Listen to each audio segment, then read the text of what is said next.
ইদানিং বাংলাদেশে সবচেয়ে বেশি পরিমাণে যে সমস্যাটা দেখা যাচ্ছে সেটা হচ্ছে চুলকানিজনিত ছোঁয়াচে রোগ, যেটাকে আমরা সচরাচর খুজলি নামে জানি। মেডিকেল ভাষায় যেটাকে আমরা স্কেবিস নামে জানি। এখন মূলত আলোচনা করব স্কেবিস কি, এটা কেন হয়, এটার লক্ষণ কি, এটা থেকে পরিত্রাণের জন্য আমাদের করণীয় কি। আর আপনাদের সাথে আমি আছি ডক্টর এমদাদুল হক সৈকত। এখন আসি স্কেবিস কি। স্কেবিস এটা কোনো ভাইরাস অথবা ব্যাকটেরিয়া জনিত কোনো রোগ নয়। এটা মূলত হয় একটা পোকার কারণে, যেটাকে আমরা বলে থাকি ফিমেল সার্কোপটিক হোমিনিস। এটা মূলত আমাদের স্কিনের সুপারফিশিয়াল লেয়ারের নিচের দিকে থাকে। সুপারফিশিয়াল লেয়ারের নিচে থাকার কারণে আমাদের স্কিনের মধ্যে ইরিটেশনের সৃষ্টি করে, ফলশ্রুতিতে আমরা চুলকানি হিসাবে এটা ফিল করে থাকি। এখন এটা কোথায় হয়ে থাকে, অর্থাৎ স্কেবিস মূলত কোথায় হয়? আমি যদি এক কথায় বলি, এটা আমাদের শরীরের যেই অঞ্চলগুলোতে ভাঁজ হয় এই অঞ্চলগুলোতে সবচেয়ে বেশি পরিমাণে হয়ে থাকে। এছাড়া যৌনাঙ্গে হতে পারে, বাচ্চাদের ক্ষেত্রে মুখের মধ্যে হয়, তারপর তালুর মধ্যেও বাচ্চাদের ক্ষেত্রে হতে পারে। কাদের বেশি হয়?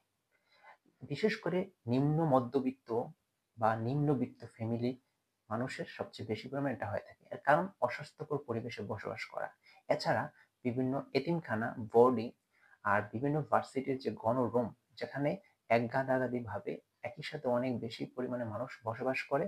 আর এটা মূলত ছোঁয়াচে রোগ, একজন থেকে আরেকজনে এটা ছড়িয়ে পড়ে। এর লক্ষণ মূলত অনেক বেশি চুলকানি হয়, বিশেষ করে রাতের বেলা এটা অনেক বেশি পরিমাণে চুলকানি হয়।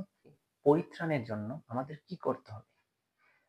স্কেবিস থেকে পরিত্রাণের জন্য প্রথমে আমাদের যা করতে হবে সেটা হচ্ছে নিকটবর্তী রেজিস্টার্ড ডক্টরের শরণাপন্ন হতে হবে। পরামর্শ অনুযায়ী যে ওষুধগুলা দিবে সে ওষুধগুলা সেবন করতে হবে।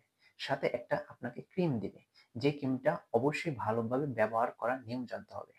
এখন ক্রিমটা ব্যবহারের নিয়মের ক্ষেত্রে প্রথমে আপনাকে যেটা করতে হবে সেটা হচ্ছে ভালোভাবে ঘষে মেজে গোসল করতে হবে। ঘষে মেজে কেন গোসল করব? কারণ হচ্ছে ঘষে মেজে যদি গোসল করা হয় তো সেক্ষেত্রে আমাদের স্কিনের নিচে যে পোকাটা থাকে এই সুড়ঙ্গটা খুলে যাবে। সুড়ঙ্গটা খুলে গেলে আমরা যখন ক্রিমটা দেব তো সেক্ষেত্রে পোকাটা খুব সহজে মারা যাবে। এজন্য ভালোভাবে ঘষে মেজে গোসল করে তারপর ক্রিমটা দিতে হবে। ক্রিমটা মূলত আমরা দিয়ে থাকি গলার নিচ থেকে পুরো শরীর পা পর্যন্ত আমরা একেবারে ভালোভাবে এই ক্রিমটা দেব। এখন ক্রিমটা দেওয়ার আগে আর যে জিনিসটা আমাদের মনে রাখতে হবে সেটা হচ্ছে পরিবারে অথবা যে আক্রান্ত হয়েছে তার আশেপাশে যারা বসবাস করে তাদের সবাইকে একই সাথে একই ট্রিটমেন্ট নিতে হবে, অর্থাৎ একই সময়ে নিতে হবে। তা না হলে কি হবে, এই এই রোগটা পরবর্তীতে একজন থেকে আরেকজনে ছড়িয়ে যাবে।